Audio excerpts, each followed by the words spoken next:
Alright, so we're in the last chapter of geometry. I know, can you believe it? And we're talking about things that you've already seen before. Today we're talking about area of different polygons. So you know that a square has all four sides congruent. The formula for area of a square is area equals the side squared. So if the side is 6, what would the area be? Well, you'd have to do 6 to the second power, or 6 times 6, which is 36. Likewise, if I know that the area is 49, ask myself, what times itself equals 49? 7 is the answer.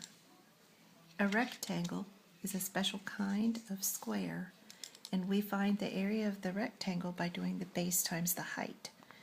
And the base and the height, you have to remember, are found where a right angle is made at the intersection of two sides. So in this shape, I look for my right angle. 3 and 6 are my two sides. I multiply them together. What is 3 times 6? 18. I use that same formula for area of a parallelogram.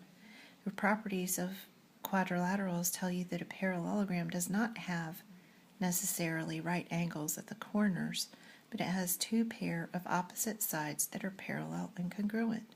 So I look for where the height is and where the base is, and I find them by where the right angle is formed, multiply them together. What's 8 times 2?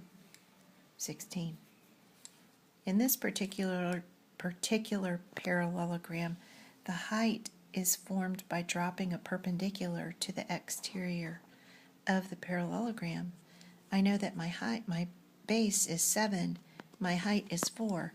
I don't worry about this part over here as part of the measurement because it's just there to help me make my right angle.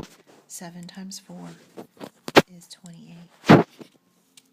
Now if I took this parallelogram and I drew a diagonal, I would have two different triangles. So if I knew the area of a parallelogram and cut it in half, I could find the area of a triangle. And that's where my area of a triangle formula comes from. It's equal to half the base times the height. Again, look for the right angle. 5 times 2 is 10. Half of 10 is 5. Now a rhombus has a pretty bizarre formula for area. I take the two diagonal lengths, I multiply them together, and then cut them in half. And I could explain the proof to you, but it would take a long time, and you don't really care. So let's just use the formula. E is 10, BI is 9. Multiply the two diagonals and you get 90. Half of 90 is 45, and you're done. Two more formulas. Area of an equilateral triangle. Again, there's a long proof to get you to this point.